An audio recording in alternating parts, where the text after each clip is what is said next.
Olá, já estamos de volta para a segunda edição do nosso programa aqui no Mundial Telenotícias. A Justiça da Itália deu a primeira vitória a Eduardo Tagliaferro.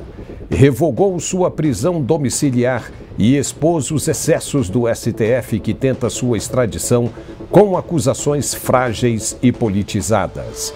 Em Brasília, Moraes afastou advogados de réus do 8 de janeiro e entregou a defesa à Defensoria Pública, levantando dúvidas sobre o direito a um julgamento justo. No fim da tarde, ele voltou atrás e restituiu a defesa técnica.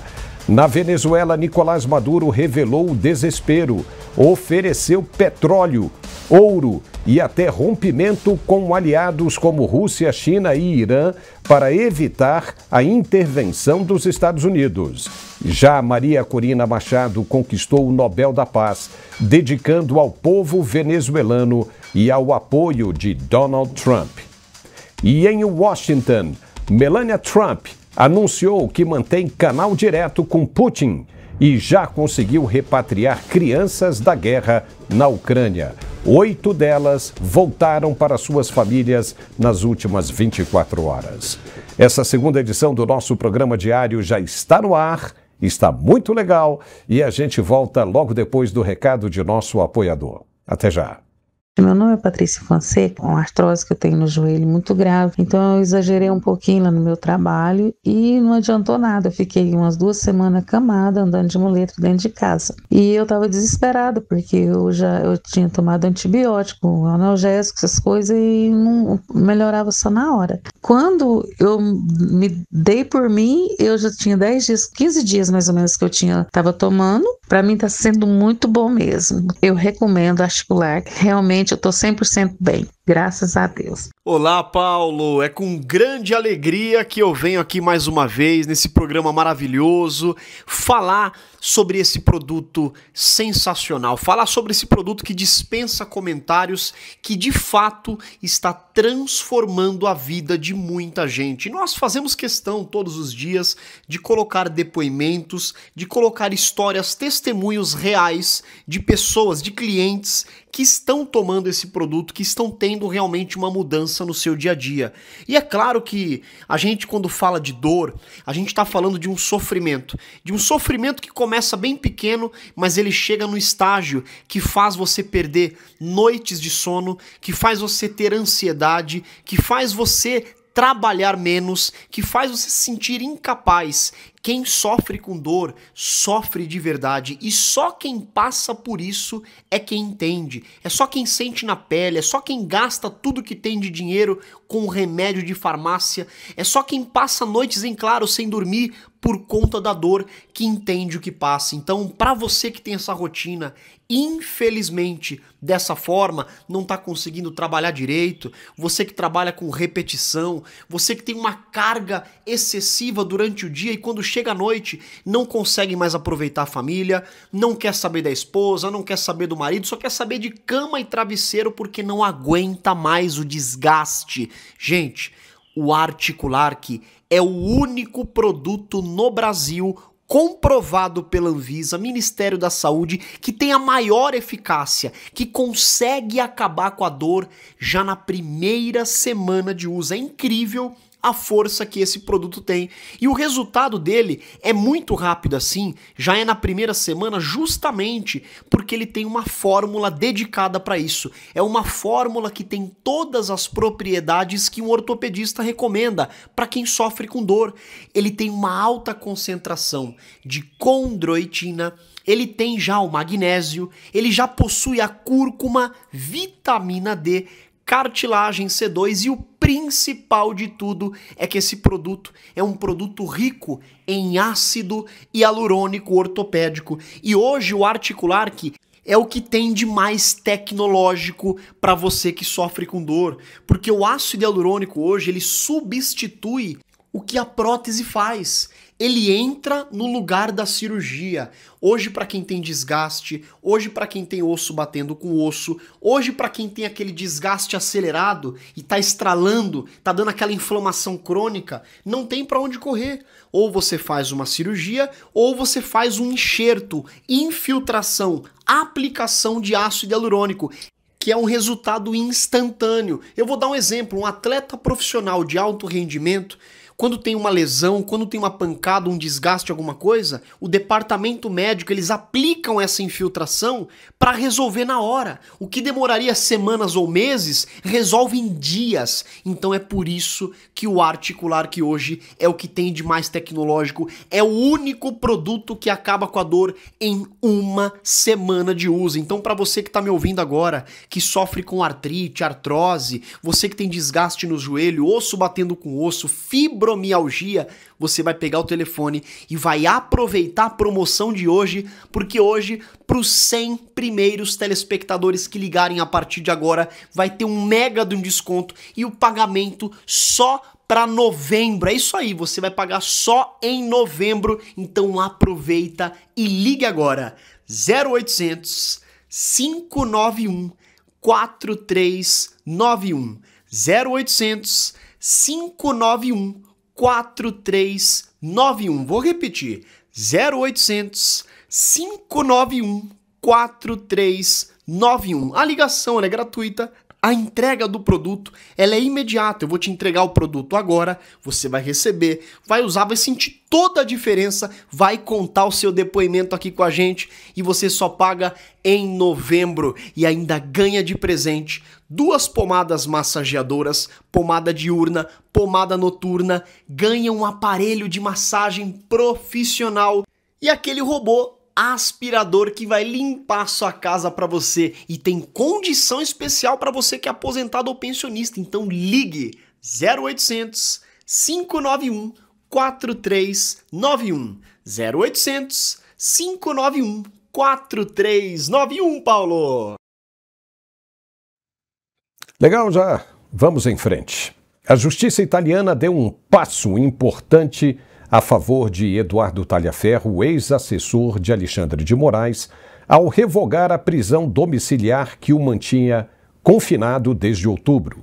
A decisão do Tribunal de Apelação de Catanzaro reconhece que não havia justificativa alguma para manter a medida extrema e abre espaço para que Talhaferro possa retomar parte de sua rotina, mesmo que ainda esteja proibido de deixar a Itália sem autorização judicial.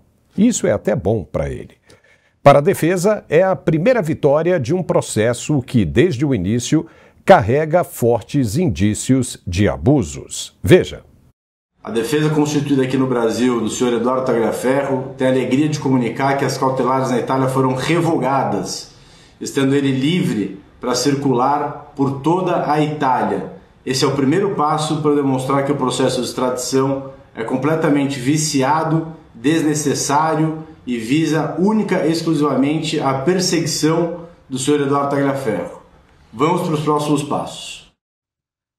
O pedido de extradição feito pelo STF levanta sérias dúvidas. A Corte brasileira alega crimes como violação de sigilo funcional e obstrução de investigação, mas as acusações são vistas como frágeis e politizadas.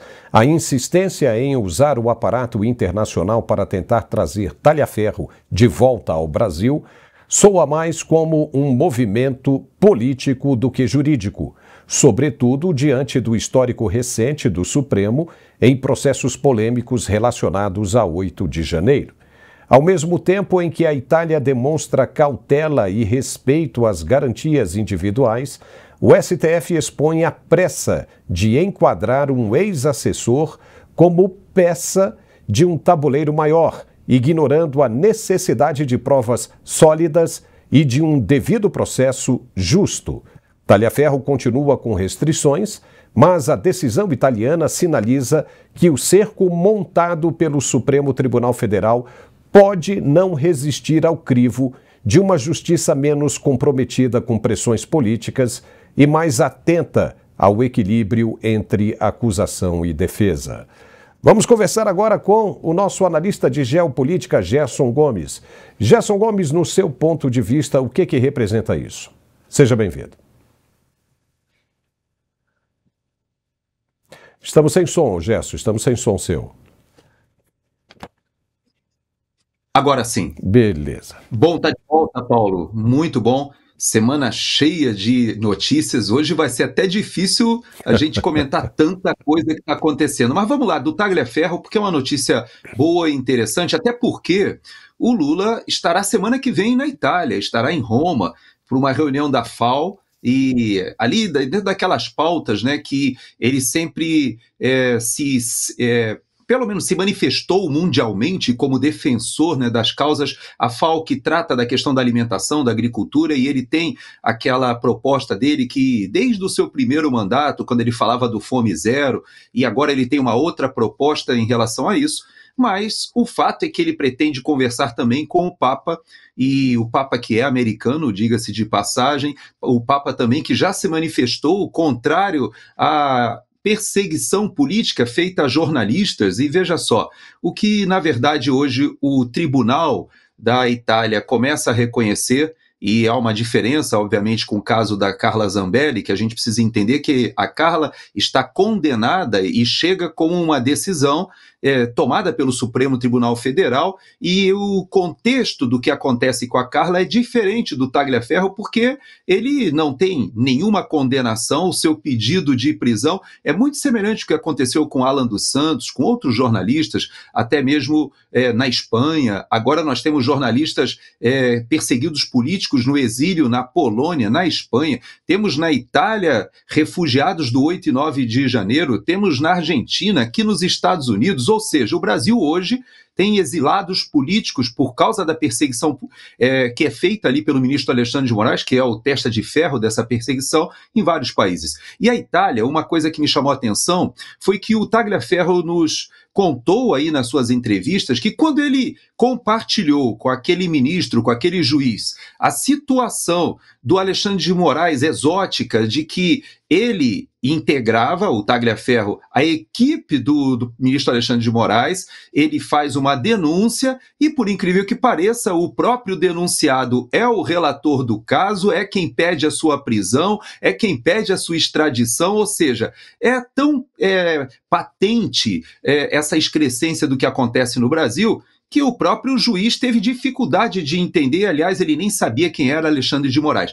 Agora, parece que a Itália, como um todo, já tem mais notícias, não é só a questão do aeroporto, aquela briga que ele teve ali com a família Montalvani, não somente essa questão, mas hoje nós temos outros temas que fazem com que Alexandre de Moraes seja conhecido, até porque quem comunicou à justiça italiana que o Alexandre de Moraes era um sancionado pela Lei Magnitsky por graves violações de direitos humanos foi o próprio Tagliaferro, por incrível que pareça, Paulo. Olha, o que é curioso, Gerson, é que o Tagliaferro, a cada dia que passa, ele está revelando mais provas de irregularidades cometidas pelo gabinete do ministro sancionado. Mas são provas tão robustas, que nos parecem robustas, que o Ministério Público teria a obrigação de investigar. E, no entanto, a gente não está vendo nenhuma movimentação nesse sentido. Ainda ontem ele deu uma entrevista para um portal de notícias brasileiro, mostrando situações realmente alarmantes. Ele está muito seguro daquilo que ele está fazendo, o que nos faz acreditar que realmente tem total fundamento. Então não caberia o Ministério Público investigar isso aí, ao Senado Federal e todo mundo? Boa parte do Senado, a Comissão de Constituição e Justiça, tem levantado isso e parece que vai empurrar isso aí para frente. Mas o judiciário brasileiro também deveria se movimentar, é ou não é? A verdade é que há um conluio, nós temos falado isso por diversas vezes, né? Esta semana mesmo eu participei de um programa no Jornal da Cidade Online e havia um psiquiatra na bancada comigo e eu questionei sobre as condições de psicopatia do ministro Alexandre de Moraes, porque a sua perseguição política, a forma com que ele obstinadamente vai atrás dos condenados ali, dos que foram presos no 8 e 9 de janeiro, a forma como ele persegue, inclusive a Carla Zambelli na Itália, porque o Tagliaferro e a Zambelli na Itália nos lembram do que o ministro fez, por exemplo, com o Jordi, que mandou a Polícia Federal na sua casa de manhã, que invadiu a sua casa e bateu na porta do seu quarto, que estava com a esposa e o filho pequeno. A mesma coisa aconteceu com o Ramagem. Por quê? Porque ambos eram deputados federais disputando eleições municipais. A perseguição política que ele faz hoje, o ex-ministro do presidente Bolsonaro, continua ainda detido ali, se eu não me engano, em Recife, sendo que ele mora em Jaboatão dos Guararapes, tem negócios em todo o Nordeste, o ex-ministro do Turismo, e continua ali sendo perseguido. Há, inclusive no Espírito Santo, deputados estaduais, ex-vereadores que foram candidatos na época, que foram perseguidos no final de 2022, naquela época em que o ministro Alexandre de Moraes dizia: tem muita multa para aplicar, muita gente para prender ainda antes do 8 e 9 de janeiro. Então, essa forma como ele tem se portado e que os ministros do Supremo Tribunal Federal o têm respaldado, acaba passando para o mundo, né, que o Brasil vive, sim, um estado de exceção, tem um tribunal de exceção em andamento e que a perseguição política ao presidente Bolsonaro não é algo feito fora de um contexto. E é isso que o mundo começa a entender, Paulo. Olha, nós não entendemos, não há razão para isso, e chega a ser uma prisão irregular manter o ex-presidente Jair Bolsonaro preso até hoje, sendo que não há uma acusação que justifique isso. E, obviamente, que tudo isso recai sobre a cabeça do ministro sancionado. Você viu que ontem o ministro Barroso disse que não vai mais continuar como ministro do Supremo Tribunal Federal, pegou as coisinhas dele e está saindo fora, rapidinho, está fazendo a coisa mais certa do mundo. Porque, como dissemos hoje aqui e várias outras vezes aqui durante o nosso programa, quem não é visto não é lembrado. Tem esse ditado popular. E o ministro saindo de cena, saindo da opinião pública, dos holofotes, ele talvez ele consiga pelo menos salvar o que ainda restou a ele. Porque até então, o que nós sabemos, ele tem apenas o visto suspenso. Mas se vier uma Magnitsky, ele não vai suportar. Então, essa também não deveria ser uma saída para o ministro sancionado também, Gerson? Pois é, você sabe que essa questão do ministro Barroso, nos meus sonhos, né, que às vezes a gente acorda no meio da noite, né, com aqueles sonhos que fazem com que a gente até escreva romances, né? Tem gente que se inspira. E nos meus sonhos, nos meus devaneios, você sabe que eu imaginei que o ministro Barroso poderia fazer uma delação premiada, ele podia fazer um acordo aqui com o Departamento de Justiça e entregar essa estrutura mafiosa que existe no Supremo Tribunal Federal. Veja que ele saiu dizendo: olha, não guardo mágoas do Gilmar Mendes depois daquele bate-boca que ele teve, né? Dizendo que o Gilmar Mendes era um ator político dentro do Supremo Tribunal Federal. A gente sabe que o ministro Barroso, às vezes, pode ter feito opções meio ingênuas, né? Haja vista que ele escolheu, por exemplo, o João de Deus para ser um dos seus mentores espirituais, alguém que a gente percebe que foi uma escolha muito infeliz, digamos assim. Da mesma forma, quando ele resolve cantar, pega o microfone, vai para o karaokê ou vai para o desfile de escola de samba ao lado de um prefeito que também já esteve envolvido em atos de corrupção lá atrás, do Rio de Janeiro. Então a gente percebe que o ministro Barroso, que defendeu Cesare Battisti, é um ativista, é alguém que realmente pode dizer que defende as pautas globalistas, as pautas do neomarxismo. Tudo isso que a gente conhece do ministro Barroso mostra também, de certa forma, que a maneira como ele foi atingido pelo simples fato de perder o visto, e isso transbordar para os seus familiares e estar na mira da Magnitsky foi o suficiente para ele se desestabilizar emocionalmente. A gente não sabe quais são as articulações, há quem diga que o governo Lula vai ousar nomear um dos dois que estão também sancionados junto com Barroso, que seria o próprio Rodrigo Pacheco, ou quem sabe até o Bessias. Mas você sabe, eu tenho desconfiança, Paulo, pelas declarações que eu tenho visto aí do José Dirceu, mandando pegar leve com Bolsonaro agora, e outros que já parecem tentando amenizar o que está acontecendo. em relação principalmente à equipe do Marco Rubio, que vai receber a delegação brasileira nos próximos dias, eu imagino, Paulo, que não seria muito prudente para o Lula agora nomear um desses dois. Quem sabe ele escolhe uma mulher ali, né, para voltar àquele equilíbrio, alguém que ele consiga colocar da sua confiança e que não escale a crise ainda mais com os Estados Unidos. Mas você tem razão. Nos meus devaneios, eu fico pensando que o Barroso podia voltar a frequentar o seu apartamento milionário aqui, o seu escritório de advocacia aqui nos Estados Unidos, quem sabe com uma delação premiada que com certeza nos faria conhecer os bastidores desses conflitos de interesse dos escritórios de advocacia ali do Supremo Tribunal Federal, que dá uma verdadeira novela, né, Paulo? Gerson, eu acho que você matou a pau. Foi uma observação Magnitsky, porque eu vou lhe dizer o seguinte, isso é inteiramente viável. A julgar pelo que nós vimos da reação, o ministro disse que a vida dele é nos Estados Unidos, que ele tem muito a perder. E veja, quando se parte para cima dos filhos, nem o coração do faraó permaneceu duro. Então veja, partiu para cima dos filhos, deve ter havido também uma pressão familiar gigantesca.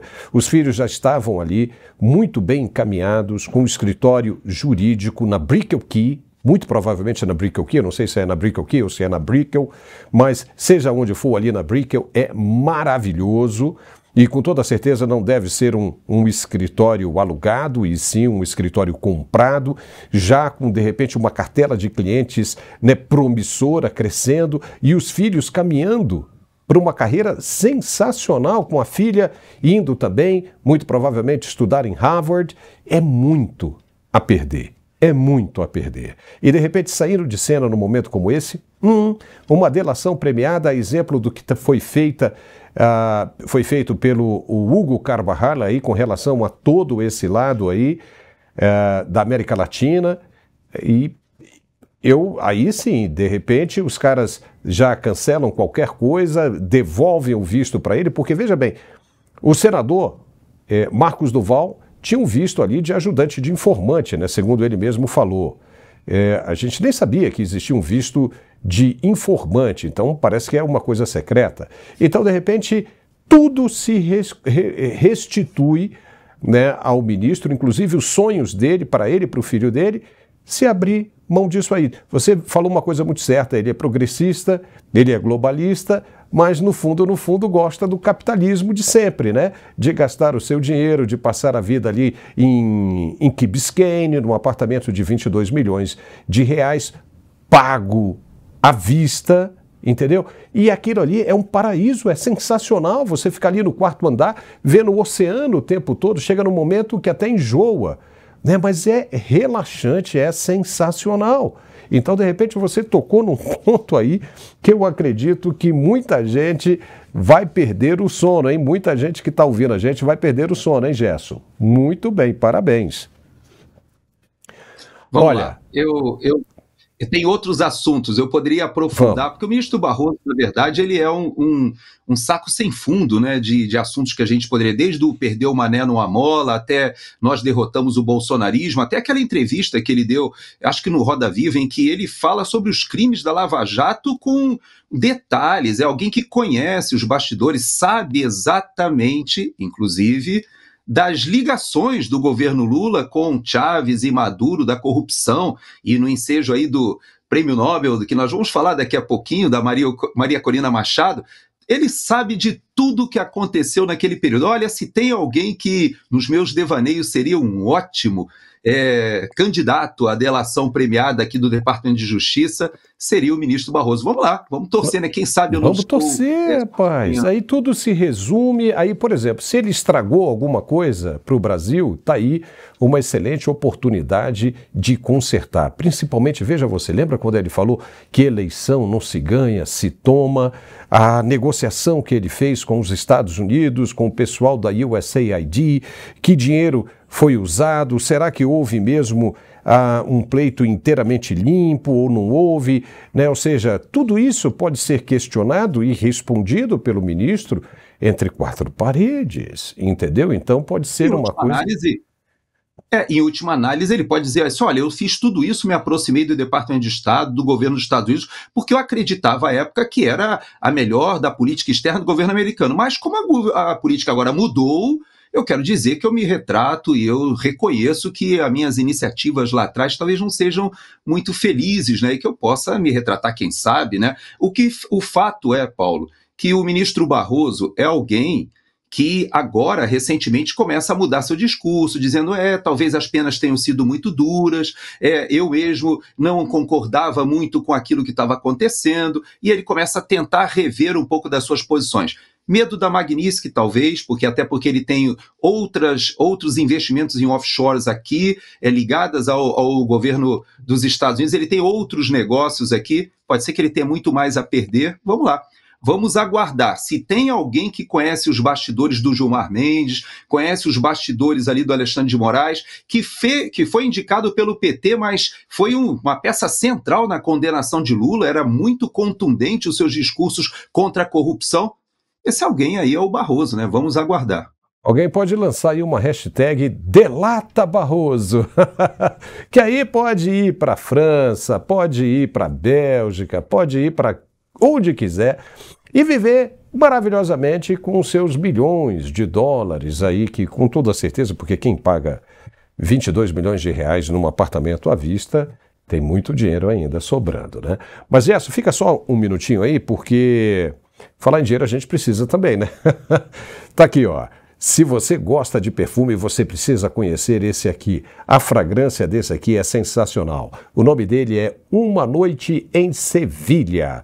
É sensacional, é o perfume que eu uso. Quando está acabando, eu já peço outro, a turma manda e você consegue esse perfume através do etielojavirtual.com. Faça o seu pedido hoje mesmo, fim de semana está aí, chega rapidinho. E se você tiver alguma dúvida, tiver algum comentário, você entra em contatos@etielojavirtual.com. Mas não deixa de fazer o seu pedido não, porque toda vez que você adquire um perfume desse, você ajuda diretamente o nosso canal. Muitíssimo obrigado. Vamos em frente.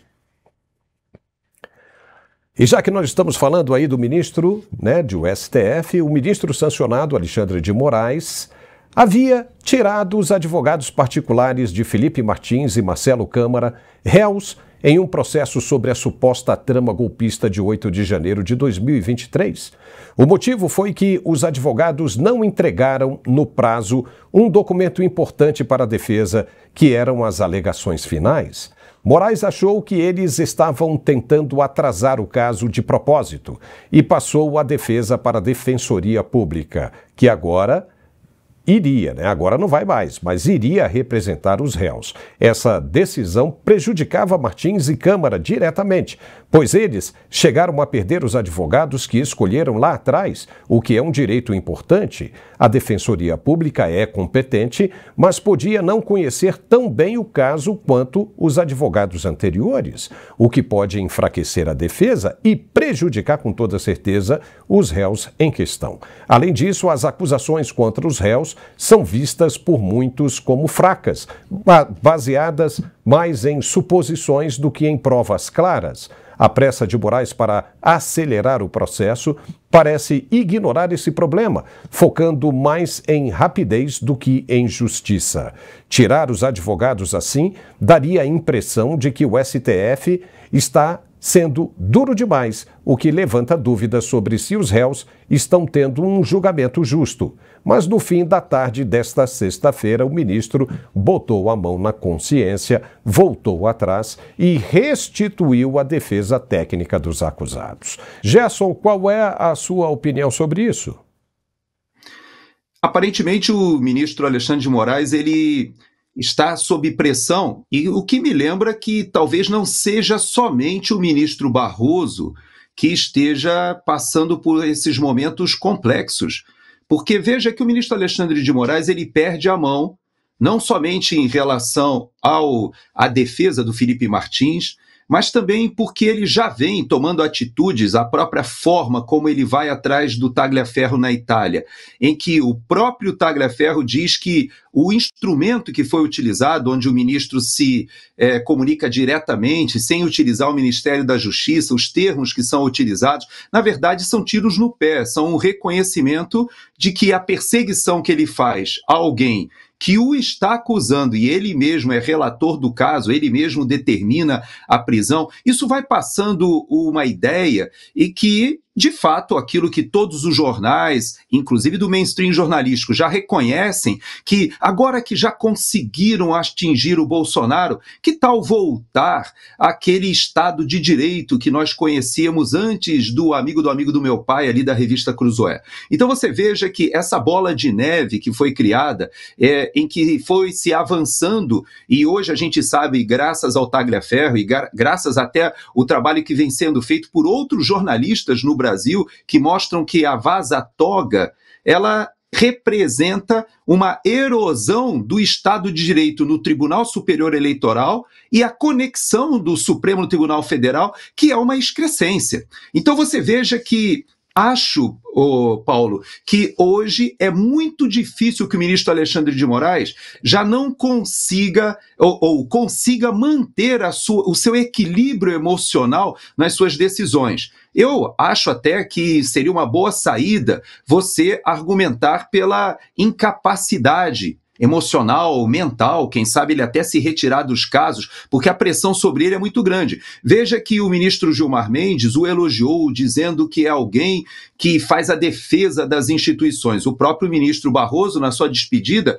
também elogiou o ministro Alexandre de Moraes. Todos eles parecem que têm, assim, uma dívida para com o ministro Alexandre de Moraes, ou um receio, ou um medo. Talvez ele represente forças que extrapolam até mesmo ali a justiça, o âmbito do Tribunal Superior Eleitoral e também do Supremo Tribunal Federal. Então você veja que algo me diz que o ministro Alexandre de Moraes está partindo já para uma fase em que fica evidente que ele não tem mais condições de conduzir esses julgamentos. Paulo, vamos aguardar, vamos ver. Seria uma boa saída. Dizer que, como o Adélio Bispo, né, o Adélio Bispo também não foi a saída dizendo que ele era alguém inimputável, né? Quem sabe o ministro Alexandre de Moraes aí não sai com uma também de pedir inscrição lá no retiro espiritual do Barroso e fala, olha, eu estou precisando dar uma descansada também, eu estou extrapolando, estou perdendo a mão, porque está muito a minha pressão. Quem sabe, né? Vamos ver.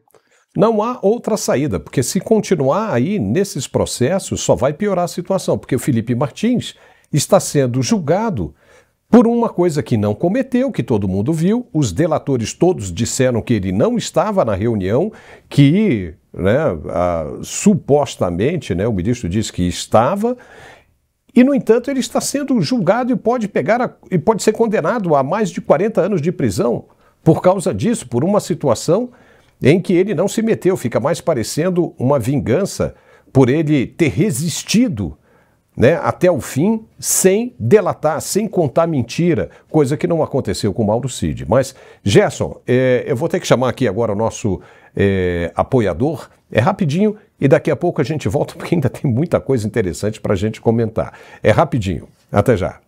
Você sabia que o Brasil lidera o número de pessoas com ansiedade? São mais de 18 milhões de pessoas. E que mais de 11 milhões de pessoas sofrem de depressão? Pensando em contribuir para a melhor qualidade de vida dessas pessoas, a Arque Suplementos traz para o Brasil o cogumelo Juba de Leão. Às vezes eu preciso lembrar de uma coisa, então eu tô no quarto, eu preciso descer, quando eu chego embaixo, eu já esqueci o que eu tinha que fazer. Amanhã eu tenho que entregar um trabalho. Não durmo. Às vezes eu até sonho. Depois que eu comecei a tomar o Juba de Leão, consigo descansar a minha mente. Claro, eu ainda tenho a ansiedade, mas não tão forte igual se eu não estivesse tomando.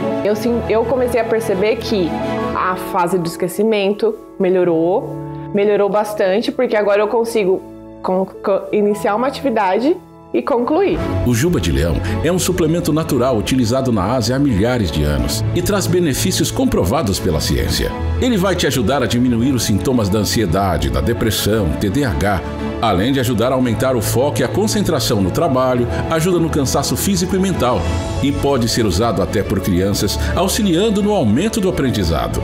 Peça já o seu Juba de Leão da Arque Suplementos e garanta já o seu kit com desconto imperdível. Ligue agora, 0800 591 5520. Juba de Leão da Arque Suplementos. Sua saúde é o nosso foco. Olá, Paulo, mais uma vez aqui, dessa vez para falar do produto que está sendo um sucesso, né? O produto do século, o produto que vem de encontro ao que a gente precisa pro dia a dia, né? Retardar o envelhecimento cerebral, tirar a ansiedade, tratar a depressão, problemas com insônia, problemas com perda de memória, problemas com foco, você que não consegue se concentrar, você que tem dificuldade em aprendizado, você que organiza o seu dia, mas não consegue executar, tem aquele cansaço mental, você que trabalha com metas, você que tem o seu próprio negócio, você que infelizmente não consegue se organizar mentalmente, não consegue descansar, e quando a gente não descansa, infelizmente o dia não rende, né? O nosso corpo não funciona, então nós temos que cuidar da parte cerebral. E eu falo bastante do cérebro porque o cérebro é o motor do nosso corpo, né? Então nós temos que tratar, e o envelhecimento cerebral ele causa diversos problemas. Hoje nós temos doenças neurodegenerativas, o Alzheimer, o Parkinson, pessoas que hoje não conseguem se lembrar de coisas, às vezes coisa do dia a dia, você planejou, não lembra mais, não consegue fazer, depois fala, nossa, esqueci. É pra isso. O cogumelo Juba de Leão é pra você que anda esquecido, é pra você que precisa se organizar, é pra você que tem problemas cognitivos, você que tem dificuldade com raciocínio, você que tá com aquela pressão psicológica. Ele vai tirar toda a sua ansiedade. E a gente viu no vídeo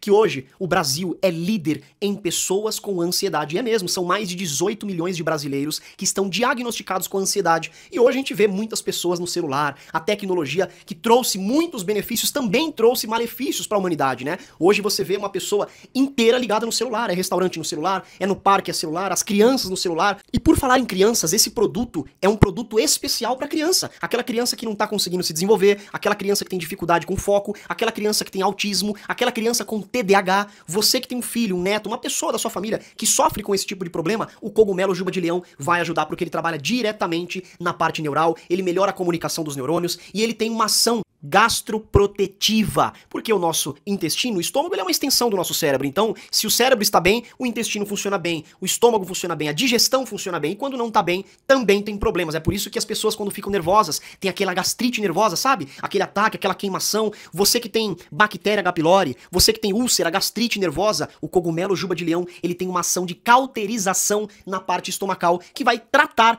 todo problema gastrointestinal. Então ele é maravilhoso. É um produto que vai colocar você no eixo. É um produto que vai retardar o seu envelhecimento e vai fazer você funcionar 100% em alta intensidade, sem ter cansaço mental, sem ter ansiedade e muito menos depressão. É um produto muito utilizado nos Estados Unidos. Lá fora ele é conhecido como Lion's Mane e também na medicina oriental ele é conhecido como cogumelo Yamabushitake, um verdadeiro produtaço. E para você que sofre com ansiedade, ligue agora e peça o seu kit. E aproveite, porque os 50 primeiros ouvintes ganham 80% de desconto. É só você ligar 0800 591 5520. 0800 591 5520. Vou repetir. 0800 591 5520. Entrega gratuita, resultado imediato. O produto é solúvel, não é cápsula. Então crianças, idosos, qualquer tipo de pessoa deve tomar o cogumelo Juba de Leão. E sabe o que é legal? O pagamento só para novembro. Recebe, melhora e paga depois. E ainda tem presente especial para você. É só você ligar. 0800 591 5520. 0800 591 5520, Paulo. E já estamos de volta com o nosso programa de análises. Olha só que coisa interessante. Nicolás Maduro chegou ao ponto de expor o seu maior sinal de fraqueza. Segundo revelado pelo jornal The New York Times, ele teria oferecido aos Estados Unidos nada menos que o controle geral do petróleo, do ouro e de outros recursos estratégicos da Venezuela, além da disposição de romper com seus próprios aliados históricos, como China, Irã e Rússia. O homem enlouqueceu. Uma proposta assim não é sinal de estratégia, mas sim de desespero absoluto, a tentativa de comprar tempo diante da ameaça real de intervenção militar da administração Trump. O gesto mostra que Maduro sabe o tamanho do abismo à sua frente. Ao propor entregar a chave do cofre nacional e desmontar sua rede internacional de apoios, ele praticamente reconhece que seu regime perdeu a capacidade de se sustentar por si só. Pior do que isso, expõe que, longe da narrativa de resistência bolivariana, a ditadura chavista está disposta a barganhar a soberania do país apenas para prolongar sua permanência no poder. Washington, porém, não mordeu a isca, não caiu na conversa fiada dele. A recusa dos Estados Unidos em aceitar a proposta deixou claro que o cerco não se trata de negócios fáceis, mas de desmontar um regime associado ao cartel de Los Soles, investigado por envolvimento com o narcotráfico. A resposta norte-americana foi endurecer ainda mais a ofensiva, reforçando o aparato militar no Caribe e mostrando que não confia em nenhum acordo com Caracas.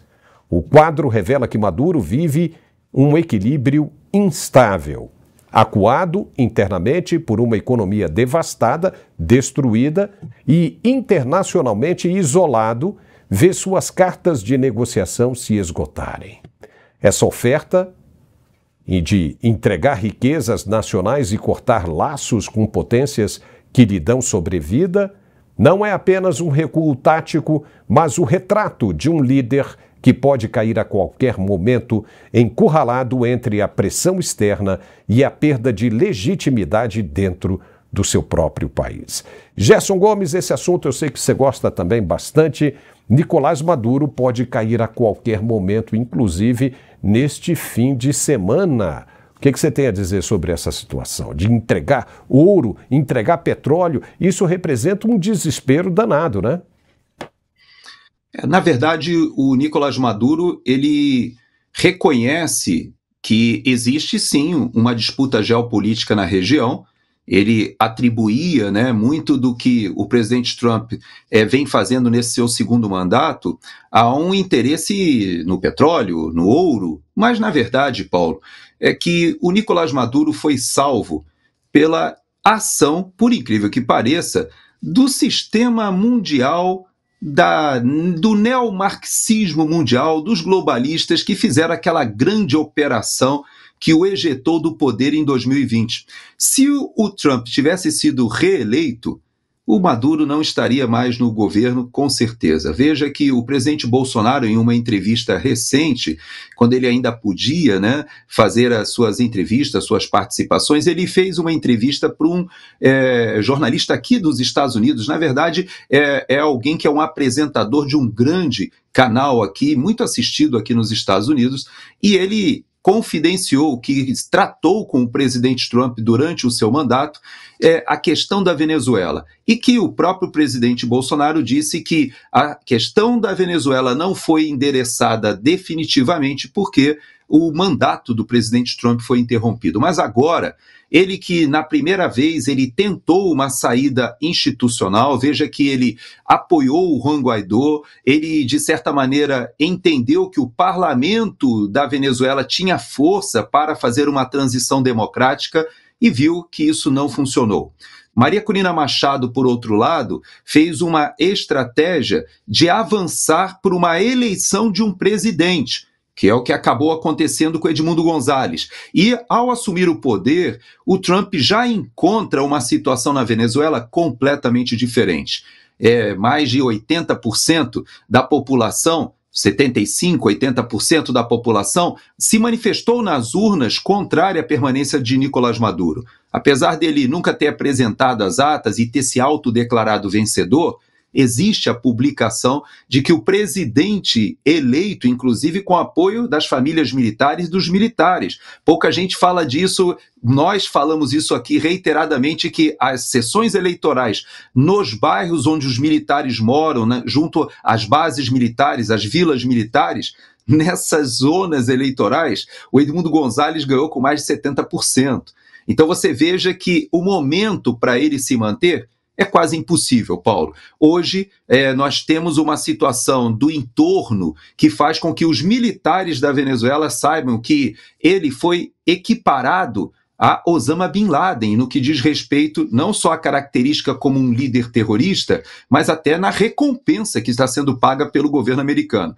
Então, eu creio, Paulo, que o que nós estamos vendo nos últimos dias de governo Maduro é uma solução que talvez esteja sendo tratada ou alinhavada, junto, quem sabe, até o governo da Rússia, não sabemos, para que ele tenha alguma saída possível ali via Turquia, Rússia, para se manter pelo menos vivo.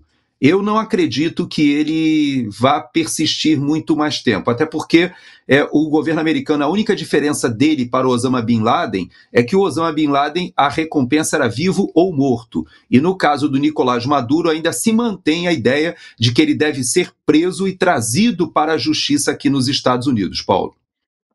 Não dá para entender por que ele ainda não se mandou, não acertou nada com a Rússia, já ia abrir o gás. Talvez porque lá na Rússia os caras também não querem ele, né? Quem sabe, né? Tipo, vai criar mais problema com Donald Trump, mas seria uma boa ele tentar e já sair, se mandar, né? Exatamente como o Barroso está fazendo agora, e já deixar aquilo ali com o Edmundo Gonzalez Urrutia, Maria Corina Machado, e acabar com isso aí.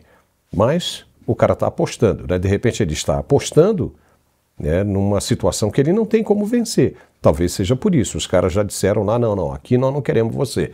Você é uma batata quente que nós não queremos em nossa mão. Mas já que estamos falando de Venezuela, a líder da oposição venezuelana, Maria Corina Machado, foi consagrada com o Prêmio Nobel da Paz em 2025, esse de 2025, um reconhecimento à sua trajetória incansável na defesa da liberdade, da democracia e dos direitos humanos no país dela. Sob forte perseguição e mesmo impedida de disputar cargos políticos, Maria Corina Machado tornou-se a voz mais firme contra o regime de Nicolás Maduro, inspirando milhões de venezuelanos que sonham com um futuro de justiça e prosperidade. Veja agora o momento em que Maria Corina foi avisada do prêmio pelo secretário-geral da organização. Veja. Hello? Hello. Yes? Yes. Hello? Am I talking to Maria Corina Machado? Yes, this is Maria Corina.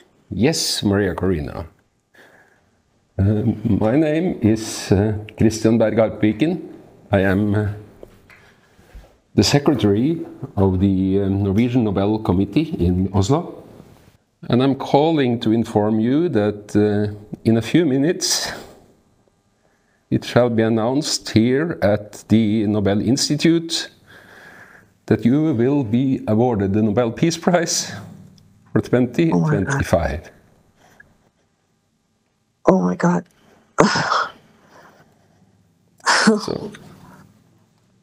So the warmest congratulations to you, Maria. Que legal, hein? E em seu discurso de agradecimento, feito de forma virtual, Maria Corina Machado dedicou o prêmio ao povo venezuelano e destacou de maneira especial o papel do presidente Donald Trump, a quem atribuiu apoio decisivo no fortalecimento da luta contra a ditadura chavista. A menção foi recebida como um gesto de reconhecimento a quem esteve à frente das maiores pressões internacionais contra Maduro e ofereceu respaldo às forças democráticas venezuelanas. O prêmio é, portanto, mais do que uma conquista individual, é a confirmação de que a luta pela democracia na Venezuela entrou definitivamente para a agenda mundial, com Machado como protagonista e Trump como peça fundamental neste processo. Gerson Gomes, na verdade, não tem muito a ver com esse negócio de paz, né? Porque ela luta, né, justamente contra o regime de Nicolás Maduro. Paz mesmo deveria ter recebido Donald Trump, que disse que em 8 meses de mandato ele acabou com 8 guerras, salvou inúmeras vidas com isso. Agora, no dia até domingo, nós vamos ter aí, a expectativa é que se concretize isso, a devolução de 20 reféns vivos que ainda estão sob o comando do Hamas lá na faixa de Gaza. Então, Trump merecia isso, mas o que pareceu ali foi que a organização, né, do Prêmio Nobel da Paz, que esse da Paz fica diferente dos outros prêmios de ciência, de economia e coisa e tal, ficou mais parecendo para alguns que essa organização é uma organização esquerdista e globalista, mas para outros fica parecendo que foi uma manobra para chamar a atenção do mundo para o que vai acontecer agora na Venezuela, né? Qual é a sua opinião? Pois é, você sabe que o reconhecimento prematuro, até porque são 8 meses só de governo de segundo mandato do presidente Trump, dos esforços que ele tem feito, eu não sei se é um vídeo real ou de inteligência artificial, agora fica difícil até a gente detectar assim rapidamente, mas eu vi até uma entrevista do Vladimir Putin falando sobre o reconhecimento dele de que o prêmio se desmoraliza de certa forma. Eu não sei se isso é inteligência artificial ou se era uma entrevista real, mas estava ele falando em russo com uma legenda, dizendo que ele reconhece que o presidente dos Estados Unidos deveria ter sido contemplado pelos esforços que ele tem feito, inclusive citou do encontro que eles tiveram no Alasca.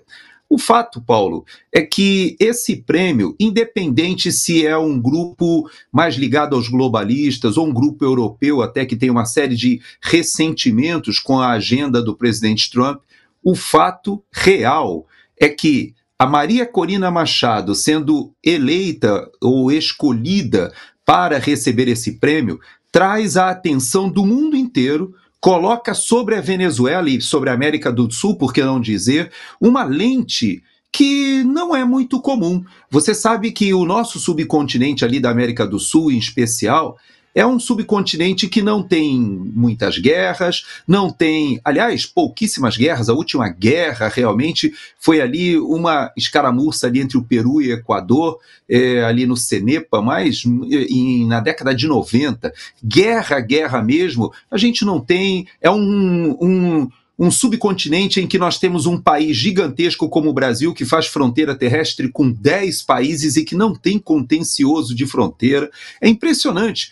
Mas, apesar disso, o mundo inteiro sabe muito pouco sobre o Brasil, sobre a América do Sul e sobre a América Latina de modo geral. A parte do Caribe, mais próxima dos Estados Unidos, ainda é conhecida. Até o Haiti é mais conhecido mundialmente do que o que acontece na América do Sul. E esse prêmio Nobel, ele traz uma atenção para uma situação hoje na Venezuela que resvala para o Brasil. Porque, veja, a política externa do governo Lula é reconhecida. Todo mundo sabe que ele esteve na gênese do Foro de São Paulo, que está na base desse regime de Nicolás Maduro. Todo mundo sabe que Lula e Chávez e Maduro, inclusive eu na minha timeline do X, coloquei uma entrevista que foi dada pelo casal de marqueteiros que trabalhava na Venezuela justamente na transição, quando Chávez morre e Maduro está ali numa campanha eleitoral e os marqueteiros brasileiros pagos pela Odebrecht, bem dito, pagos pela Odebrecht, pagos inclusive com dinheiro que o próprio Nicolás Maduro entregava pessoalmente, ele pessoalmente entregava, fizeram essa campanha e num momento em que a Lava Jato demonstrou como era promíscua a relação do governo Lula e até do governo Dilma também, por que não dizer, com esses grupos que se estabeleceram na América Latina. Então, você veja que esse prêmio Nobel, ele dá até mais liberdade de ação ao presidente Trump, como você bem disse, de certa maneira, toda a campanha militar que ele está fazendo agora, na verdade, é para possibilitar que a ganhadora do Prêmio Nobel da Paz concretize o seu projeto de transição democrática, que o presidente eleito seja empossado e que, com certeza, Maria Corina Machado será a grande líder política dessa reconstrução, dessa reaproximação da Venezuela do mundo democrático. Tudo isso que está sendo desenhado, Paulo, na verdade também transborda para o Brasil. Não tem como o governo Lula se dissociar do fato de que ele, no início do seu terceiro mandato, recebeu Nicolás Maduro, inclusive impôs à Força Aérea Brasileira recebê-lo numa base aérea ali com tapete vermelho, com honras a chefe de Estado, tentou empurrar goela abaixo dos outros presidentes da América do Sul que o recebessem. Chegou a, numa entrevista, lado a lado com Nicolás Maduro, dizer que ele precisava mudar a narrativa, que ele precisava dar um jeito de mudar aquela imagem de que ele não era um presidente democrático. Veja, tudo isso que o Lula fez, tudo isso que a diplomacia brasileira, tudo aquilo que as relações internacionais brasileiras fizeram durante tantos anos, parece que agora o mundo reconhece que o Brasil jogava do lado errado, né? Jogava no time errado, né, Paulo? Já que estamos falando de mulheres fortes, bonitas e preocupadas com direitos humanos, vamos falar dessa aqui também. A primeira-dama dos Estados Unidos, Melania Trump, afirmou ter garantido uma linha aberta de comunicação com o presidente russo Vladimir Putin sobre a repatriação de crianças afetadas pela guerra na Ucrânia e que algumas delas já foram devolvidas às suas famílias, com mais reunificações previstas para breve. Veja. For the past 3 months, both sides have participated in several back-channel meetings and calls, all in good faith. We have agreed to cooperate with each other for the benefit of all people involved in this war. My representative has been working directly with President Putin's team to ensure the safe reunification of children with their families between Russia and Ukraine. Esse continua sendo um esforço em andamento, disse a primeira-dama a repórteres hoje na Casa Branca.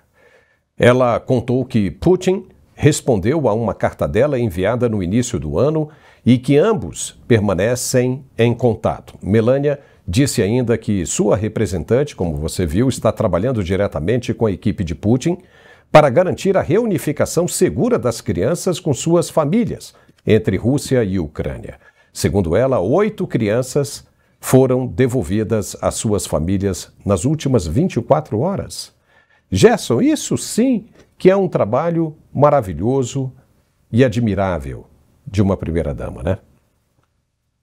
De fato, eu nem vou estabelecer uma comparação com a nossa atual primeira-dama, nem vou entrar por esse caminho. Eu prefiro dizer o seguinte: essas crianças, para quem não acompanha o conflito, são principalmente as crianças que estavam naqueles oblasts ali do Mar de Azov, ali tanto de Zaporizhzhia, aquela região de Mariupol, quando a guerra ali ficou muito intensa, as linhas de comunicação para o interior da Ucrânia e até mesmo para territórios da Ucrânia que estavam fora da área de combate ficaram completamente travadas e destruídas, né? A Força Aérea russa, inclusive, destruiu pontes, bombardeou estradas, não havia como aquela população ser evacuada. No entanto, é interessante que essa população estava muito próxima do território russo.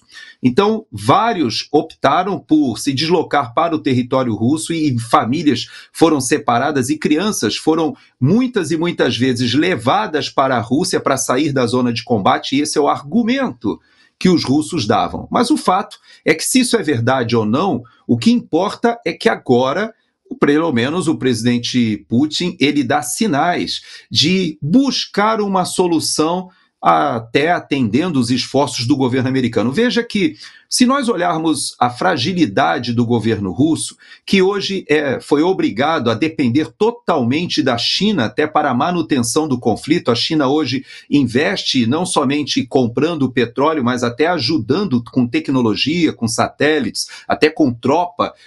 Os norte-coreanos já enviaram tropa também para a Rússia, mas a Rússia ela foi retirada da Síria. Quando Bashar al-Assad sai, a Rússia ainda tem, na verdade, uma base naval ali na Síria, mas que está completamente desativada, teve que retirar seus meios dali, porque o governo da Síria, que era pró-russo, agora se transforma num governo que está tentando um acordo de paz por intermédio de Donald Trump. Com isso, o Hezbollah no Líbano ficou isolado, o Irã hoje já não tem a força, e você veja que isso tudo acaba refletindo no assunto que nós estávamos falando, porque Nicolás Maduro, ele oferece romper com Rússia, China e Irã. Por quê? Porque, na verdade, o prêmio Nobel da Paz que não foi dado ao presidente Trump, ele é tão evidente e óbvio. Por quê? Porque não só Maria Corina Machado reconhece, mas em Israel nós sabemos que a faixa de Gaza, o acordo que foi feito ali na faixa de Gaza para a devolução não somente dos vivos, mas também dos mortos, por que não dizer, porque as famílias estavam aguardando que os corpos fossem devolvidos. O cessar-fogo, a forma como está sendo desenhada a reconstrução da faixa de Gaza com uma paz regional, isso isola o Irã. Isso deixa o Irã numa situação extremamente incômoda. E não somente o Irã, o próprio presidente da Colômbia, veja que o Gustavo Petro não foi expulso, foi retirado o seu visto ali em Nova York porque ele discursava contra Israel e dizendo que ele, se fosse preciso, pegaria em armas e se deslocaria para a faixa de Gaza.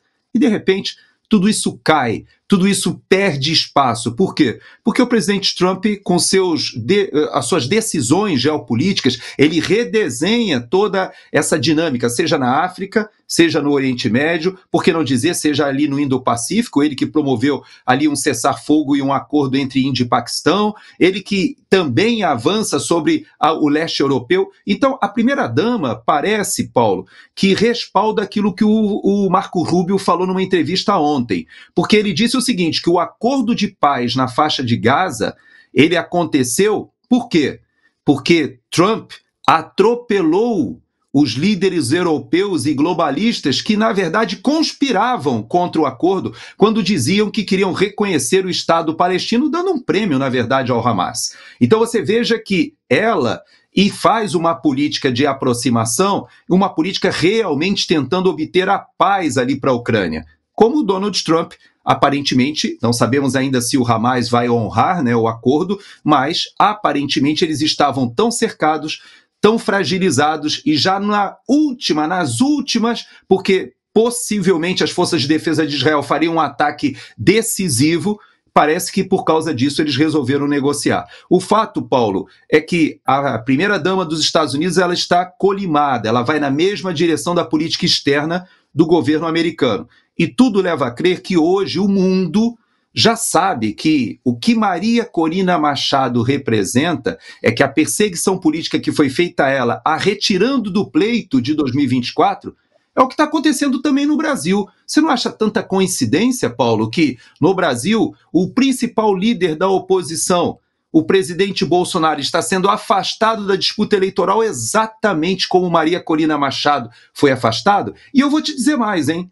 Olha só, a Maria Corina Machado foi criticada porque ela era tida como ingênua de achar que ela conseguiria uma transição democrática por intermédio do próprio processo institucional. Claro que ela teve uma ajudinha do presidente Trump, e ela sabe disso. Mas agora, no Brasil, também o presidente Bolsonaro está sendo preso e acusado, sabe por quê? Porque ele obstinadamente resolveu acreditar nas 4 linhas da Constituição e que ele conseguiria se manter no poder sem uma ruptura com o Estado de Direito. E por incrível que pareça, Paulo, o presidente Bolsonaro hoje sofre as consequências e é chamado por muitos de fraco, dizendo que ele deveria ter enfrentado Alexandre de Moraes, que ele deveria ter mantido o ramagem, que ele deveria ter peitado. E mesmo sem ter a maioria do Congresso, mesmo sabendo que naquele momento ele poderia sofrer o impeachment. Então você veja que é muito semelhante, viu, Paulo, a situação do Bolsonaro no Brasil com a situação da Maria Corina Machado na Venezuela há 1 ano e pouco atrás. E as comparações são evidentes. E o mundo está vendo, viu, Paulo? Sim, e até mesmo com o Donald Trump no seu primeiro mandato. Ele foi apontado como um presidente fraco, observou muito bem todo esse aspecto geopolítico, né, tanto fora, né, e até mesmo a política interna, e voltou com isso aí. É exatamente o que está acontecendo hoje em dia com o ex-presidente Bolsonaro. Ele está vendo tudo, ele já sabe quem é quem agora, e muito provavelmente se voltar ao comando do país, será totalmente diferente, mais amadurecido. E agora, só para esclarecer, para quem ouviu a primeira-dama falando e notou um certo sotaque nela, ela é da Eslovênia, nascida em 1970, é recatada, mas extremamente inteligente. Ela está negociando com Putin porque ela nasceu lá na Eslovênia na época em 1970, da Guerra Fria. Entendeu? Ou seja, ainda era a União Soviética e ela fala fluentemente, óbvio, o eslovênio, que é a língua nativa, o inglês, o francês, o italiano, o alemão e o servo-croata. Entendeu? Olha que interessante. Ela fala justamente aquela língua da Croácia e está mandando muito bem. Talvez por isso, pela inteligência, pela capacidade, o presidente Trump deixou ela entrar e tentar falar na mesma língua que o povo de lá. Gerson, chegamos ao final do nosso programa, brilhante, como sempre, e eu vou te falar um negócio, hein? Se o bicho pegar aí na Venezuela no fim de semana, eu vou te acionar, hein? Vou te chamar aí, tá bom? Obrigado, viu, Gerson? Pode acionar, se Deus quiser, segunda-feira a gente já vai ter notícias novas pelo que está acontecendo e até do desdobramento desse prêmio Nobel da Maria Corina Machado. Vamos lá, até segunda, se Deus quiser. Forte abraço. Tchau. Muito bem, nós ficamos por aqui com esse programa, com esta segunda edição. É sempre um prazer estar aqui e participar de um programa como esse, conduzir um programa como esse, com um comentarista como o Gerson, que conhece bastante sobre geopolítica. Foi muito interessante. Segunda-feira a gente está de volta, se não acontecer absolutamente nada no fim de semana. Mas a gente está atento, a gente está de olho, ok? Muitíssimo obrigado pela sua companhia. Se você puder, eu peço que se torne membro do nosso canal, como muita gente está fazendo, porque isso nos fortalece aqui para trazer sempre a verdade para você, o outro ponto de vista. Tá bom? Muitíssimo obrigado. Tenham todos um excelente fim de semana e até segunda-feira. Tchau.